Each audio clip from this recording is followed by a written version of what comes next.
જેતપુરમાં વેપારીઓને હની ટ્રેપમાં ફસાવતી ગેંગનો પર્દાફાશ થયો છે, જેમાં મોબાઈલ નંબર મેળવી આ શખ્સો ઉદ્યોગપતિઓને ફસાવતા હતા અને બળાત્કારના કેસની ધમકી આપતા હતા। ત્યારે પોલીસે આ ગેંગની મુખ્ય મહિલા આરોપીને ઝડપી લઈ વધુ કાર્યવાહી હાથ ધરી છે। પોલીસની તપાસમાં સામે આવેલી વિગતો મુજબ આ ગેંગની મોડસ ઓપરેન્ડી ખૂબ જ આયોજનબદ્ધ હતી। તેઓ ગૂગલ કે દુકાનોના બોર્ડ પરથી કોઈ દુકાનદાર, ખાનેદાર કે આધેડ ઉંમરના વ્યક્તિનો મોબાઈલ નંબર મેળવતા હતા। ત્યારબાદ ગેંગની મુખ્ય મહિલા આરોપી પ્રિયંકા ઉર્ફે પીયુ હંસરાજભાઈ ગીણોયા, જે મૂળ કાલાવાડ જામનગરના વતની છે અને હાલ રાજકોટ રહે છે, તે આ વેપારીઓ સાથે ફોન પર મીઠી વાતો કરી તેમને પ્રેમ જાળમાં ફસાવતી હતી। વેપારી વાતોમાં આવી જાય એટલે તેને મળવા માટે બોલાવવામાં આવતો અને ત્યાં પ્રિયંકાના બદલે અન્ય કોઈ યુવતીને મોકલવામાં આવતી। વેપારી જેવો ત્યાં પહોંચે કે તરત જ આ ગેંગના 4 થી 5 સાગરીતો ત્યાં પહોંચી જતા અને વેપારી સાથે મારઝૂટ કરી બદનામીનો ડર બતાવી બળાત્કારના કેસમાં ફસાવી દેવાની ધમકી આપી અને પૈસાનો તોડ કરતા હતા। રાજકોટ ગ્રામ્ય જિલ્લામાં થોડા દિવસ પહેલા જેતપુર સિટી પોલીસ સ્ટેશનમાં અને જામકંડોરણા પોલીસ સ્ટેશનમાં એક હની ટ્રેપની ગેંગ વિરુદ્ધમાં 2 ગુના દાખલ કરવામાં આવ્યા હતા। એમાં છેલ્લી આરોપી પ્રિયંકા ઉર્ફે પીહુ ગોણિયા, આ મૂળ કાલાવાડ જામનગરની રહેવાસી છે અને હાલ આ એજી ચોક પુષ્કરધામ રાજકોટમાં રહે છે।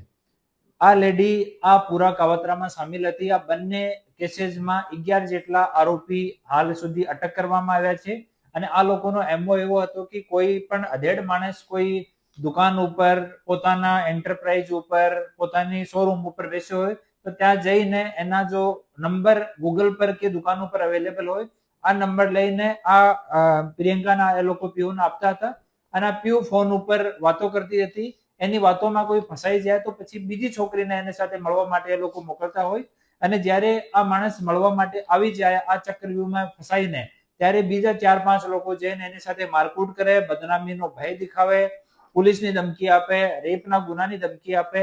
એવો કરીને એ લોકો અમુક લોકો સાથે એવો એક્સટોર્શન આનો ભૂતકાળમાં કરેલો છે।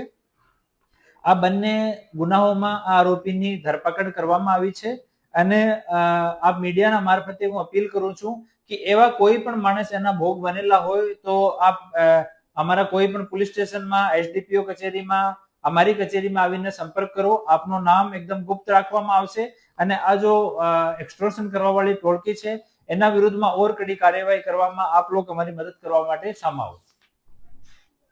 થોડા દિવસો પહેલા જ જેતપુર સિટી પોલીસ સ્ટેશનમાં અને જામકંડોરણા પોલીસ સ્ટેશનમાં હની ટ્રેપની ગેંગ વિરુદ્ધ 2 ગુના દાખલ કરવામાં આવ્યા હતા।